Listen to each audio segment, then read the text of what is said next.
thaw was long overdue in the relations between China and the United States, but the method of the President's announcement, of course, was a very dramatic one, based partly on international politics, with Russia's pressure on us in the Mediterranean, turning it into a Russian lake, and the pressure on Israel, and our fear of losing the Arab oil rights that we have. That was part of the international picture. Part was the President's growing unpopularity at home and an attempt to shore that up. And it is very unusual in that it proposes a visit. We ask to visit a person, the head of a state which we won't even recognize. This is really de facto recognition of Red China. If a Democrat had proposed this, he would have been labeled a traitor and a communist. Of course, Nixon won't be, and I'm glad that he won't be, because the only danger I see in it is not in the United States, not in Europe, but in Asia.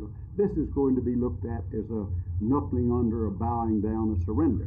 Not because we make the movement, but because we go in inside Red China to have the meeting, instead of meeting at a neutral ground at Hong Kong or at the Panmunjom or somewhere on the borders of China and Russia on the Chinese other border.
We would like to do it again if we have enough interest in it.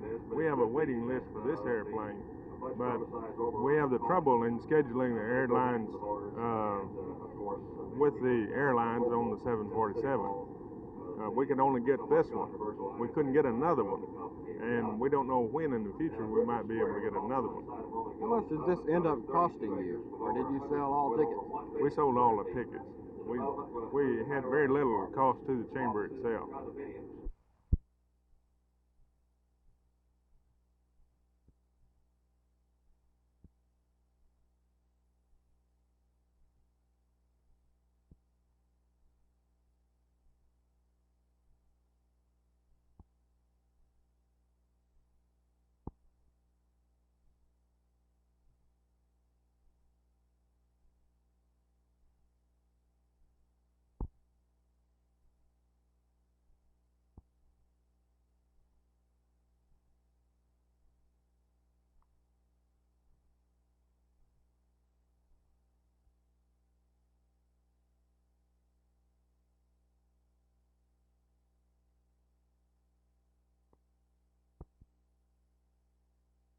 In view of the irrational attitudes of the present government in Peking, in view of their international banditry and their exportation of the most dogmatic, virulent, and bellicose brand of communism, and in view of our long alliance with nationalist China, I am disturbed about the President's announcement of last evening. I have fervently hoped that this will not signal a so-called normalization of relations with Peking on Peking's own inflexibly stated terms, namely, their recognition that there are not two Chinas and that Formosa is a province of the so-called People's Republic, and their call for the abandonment of American mutual defense commitments to Taiwan.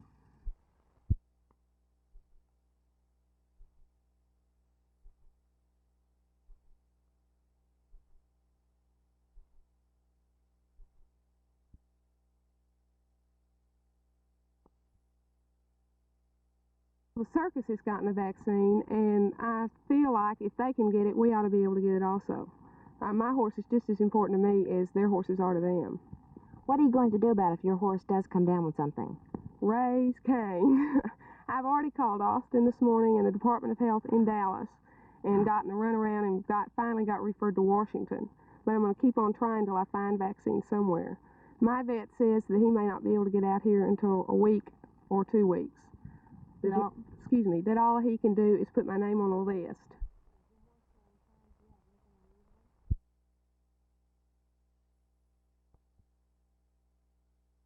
As a result of a statewide meeting of health officials in Austin today, I received information this afternoon that we expect it to be in the Dallas, or at least the north central Texas area by Wednesday of next week. Now, how will this be distributed once it gets here? The information we have is that the United States Department of Agriculture will be the distributing agency, and it will be distributed to veterinarians only.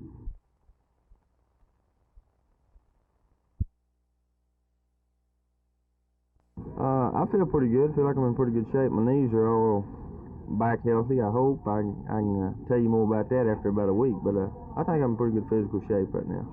What is your personal thought on Dwayne Thomas? Do you feel he'll report? I sure hope he does. He's a great asset to our team last year, and of course he's a great athlete. So I personally, feel that he will come back. I don't think anybody that plays a game of football can just quit after 1 year. Well, I sure hope that the beginning of this training camp will take up where we left off last year from the Super Bowl game, leading up to the Super Bowl game. I hope that the atmosphere will be a real pleasant one among all the ball players and coaching staff and everyone, just as the season ended, and I'm sure we'll be looking forward to a great year. Well, I don't think it'll be really any different than any other year. I think we'll go along and try to gain momentum as we go. We hope we don't wait quite as long as we did last year to get started on the road to winning. I think this year, just improvement in our passing game and to really improve the finer points of our overall game will be the basic things that we'll work on in training camp. Do you anticipate any difficulty in coming to terms with the Cowboys? No, I don't think so. That's the reason I'm going out. I hope not. I hate to miss training camp because I think anyone who missed training camp sort of, miss a lot of work that they need to get ready for fall season. So I hate miss training camp. In the past, players who miss training camp end up with a bad year, so I don't want a bad year. That's one of the reasons I'm going. Plus, I'm quite sure that we can work out something when we get there. Beverly, Jethro's leaving you with your arms full, isn't he, this year? He sure is. How old is your daughter? She's 4 months old. Well, she'll probably have grown a few pounds by the time you get back. Yeah, she's a little overweight now.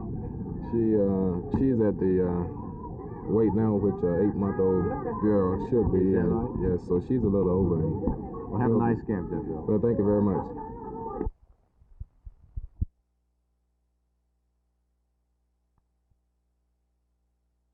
You play the ball into Tommy, and you two come in from the right-hand side. You play it behind the wall, diagonally, okay? You understand? Yeah. Okay, let's go and try it. Come on. Push and make a good ball. Tommy, you push right against Rick now.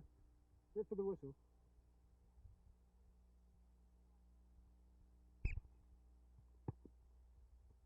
That's it, Tom. Push it. That's the way. That's it. Okay, well done. As you conduct these camps, is the coming game in the back of your mind, Phil? Yes, the coming game is always in the back of my mind. So it's the Washington Darts Sunday afternoon there. What's it like playing away from home in a soccer match? Do you feel the crowd rooting for the other team? Yes, you feel it very much. It's always hard to play away from home because you always seem to be put on the defensive when you're away. The other team seems to have more atmosphere and the crowd are behind them and they come at you a little bit harder. It would seem that Washington might let down a little bit since they have the victory here last week, don't you think? I don't think they'll let down any bit. They're close on their heels and they've got to go as hard as we do. I'm sure we could beat them. What type of an attack do you think Ron Newman will have you Tornadoes mount this coming Sunday? I think you'll go with a 4-3-3. It's not a defensive attitude, but you springboard your attacks from the defense.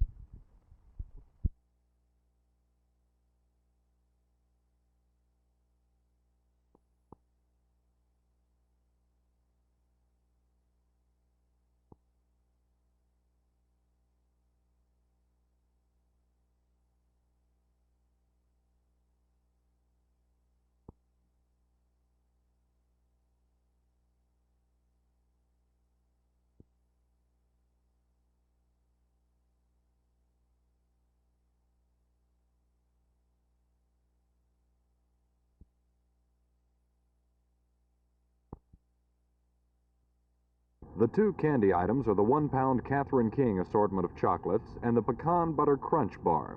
The Food and Drug Administration, FDA, said this morning that minor contamination had been found in the King candy plant in Fort Worth.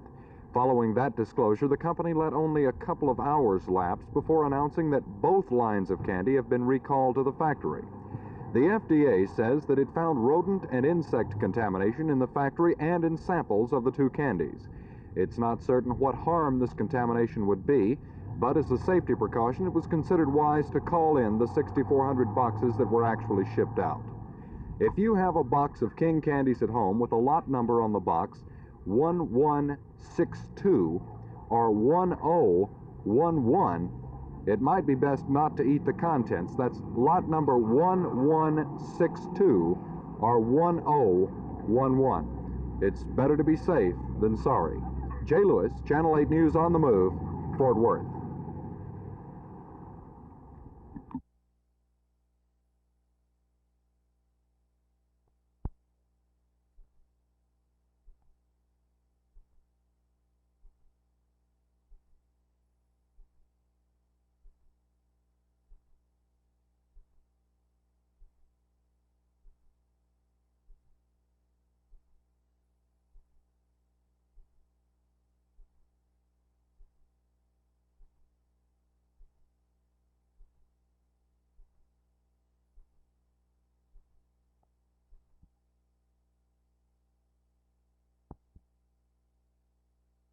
If you're going to sell an area or region to businessmen or just to the residents of the region, and you had over $3,000 to spend, you'd probably rent a hall. But not so with the City of Arlington Chamber of Commerce. Instead, they rented this jumbo jet 747 American Airlines. And they're showing everyone the future, as they call it on the tickets. This is your passport to see the future.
We will find out, we will discuss the different violations of the law by HEW in the different, the different areas, as well as the Justice Department. And at that time, we'll have our leaders and our executive committee, as well as our legal staff, decide on the lawsuits we're going to bring in the course of action. We will also meet with a number of members of Congress that we've already been working with the last 3 years. I'll assure you that our southern congressmen and senators are soliciting northern votes to help us because they see people moving out of communities. This is a very great concern in Dallas. They say, well, they have to center their efforts in the southern states because that is where we have de jure segregation. Well, we did have de jure segregation in the southern states at one time, but the Supreme Court has wiped out de jure segregation, so there is no such thing as de jure segregation any place in the country because it's been rendered illegal by court decision and sometimes by outright repeal of the law. There is as much conscious effort to maintain neighborhood schools and in that connection, if that is the result, to maintain a segregated school system in the North as there is in the South. Indeed, statistics now show that the South is far more integrated than the North is.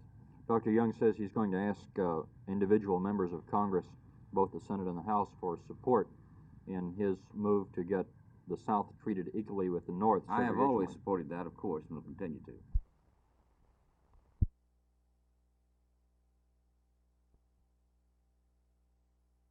Indeed, Peking's condition for acceptance of admission to the United Nations is withdrawal of recognition of nationalist China. I do not know what has motivated the President in this move. Perhaps it's our steadily diminishing capability to cope with Soviet expansionism and growing Soviet military power. Perhaps it's from a feeling that mounting isolationism here at home no longer permits an effective American presence throughout the world. Perhaps the President has been led to believe that the establishment of a liaison with Peking might lead to Chinese intervention with Hanoi to stop the war. Whatever it is, the President owes the American people an explanation. I hope it will be forthcoming soon. Senator, what do you think this new apparent liaison with Red China will lead to? I can't say. I have no idea what it will lead to. It will depend, I suppose, on whether or not the Chinese continue their usual intransigence. Do you expect a reaction from Congress? I'm certain that there will be a congressional reaction. I can't say precisely what it is. I'm only giving you my individual reaction. In a word, Senator, what was your reaction to the statement? One of surprise, I would say. Perhaps I shouldn't have been surprised because the President has indicated that he would like at some time to visit China, but I would have thought there would have been some more overt action on the part of Red China to show goodwill or desire to thaw our relationships before the President made this announcement.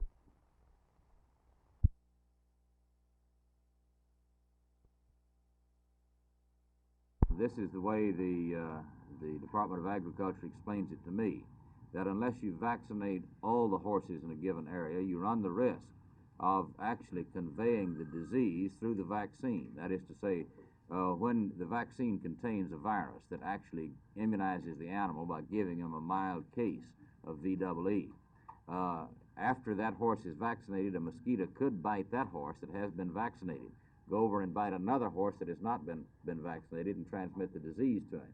Now, this is an experimental vaccine, and this is why there was some reluctance on the part of USDA, I think, to release it. I think they were much too slow in releasing it for statewide use.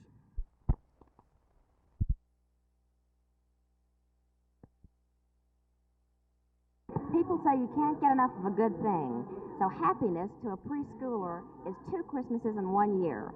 For 28 kids in the Oak Cliff YMCA, Christmas came in July. All week long, the 4 to 7-year-olds practiced carols, made stockings, and Christmas cards. They wanted Christmas in July so they could put their Christmas orders in good and early to Santa Claus. What do you want Santa Claus to bring you? A what? A G.I. Joe. Well, fine, and would you take good care of it if you had it? Fine, all right. Let me give you some candy here. I'd like to ask for lots and lots of snow for Christmas this year because Dale Milford has given us nothing but hot air this summer. Well, we'll see. We'll see what we can do about that. This is Donna Witkowski for Channel 8 News on the Move. Fine.